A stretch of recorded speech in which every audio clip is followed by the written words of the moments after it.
Exact, fidèle et juste. Je n'ai pas perdu la main.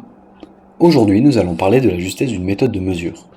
Sans cette cible, il m'aurait été difficile d'évaluer ma justesse, qui se conçoit d'autant mieux si l'on dispose d'une valeur de référence.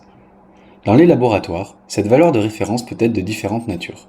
Cela peut être la valeur d'un étalon, la valeur obtenue par un laboratoire de référence, la valeur d'une préparation de concentration connue, ou encore la moyenne de plusieurs laboratoires.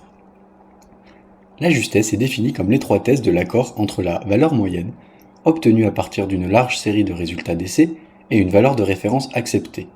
On l'exprime généralement en termes de biais, que l'on appelle aussi erreur systématique. Le biais peut être estimé de manière ponctuelle, mais dans ce cas, on ne tient pas compte de l'incertitude de mesure associée. Il est donc plus intéressant de l'estimer avec son intervalle de confiance, ce qui permet en plus de statuer sur la significativité statistique du biais. On calcule généralement cette incertitude par la formule biais plus ou moins 2 écarts types sur racine de n. Jusque-là tout va bien, mais ça se complique un peu plus lorsque l'on doit comparer plusieurs moyennes à une ou plusieurs valeurs de référence. Premier cas, une seule valeur de référence et plusieurs moyennes, comme par exemple le cas des essais interlaboratoires. Dans ce contexte, un biais de laboratoire sera déclaré significatif si celui-ci est supérieur à 2 écarts types de reproductibilité. Second cas, plusieurs valeurs de référence et plusieurs moyennes, comme par exemple pour le cas d'une gamme d'étalonnage. Dans ce cas, nous avons deux possibilités.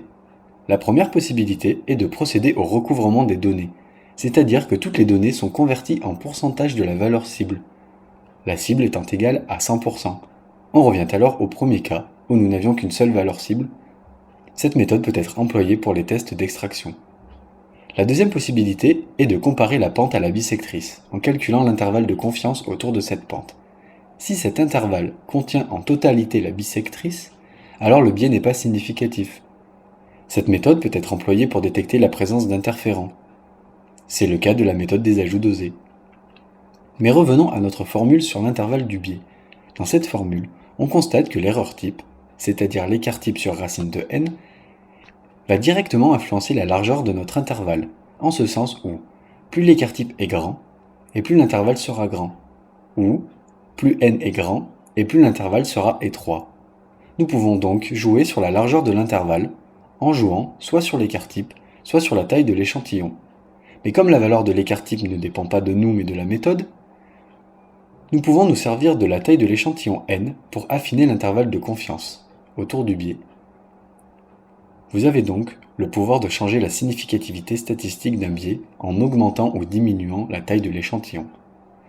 Par conséquent, il ne vaut mieux pas se baser sur un test statistique pour conclure sur l'importance d'une différence, mais davantage sur votre expérience et sur le contexte de l'étude.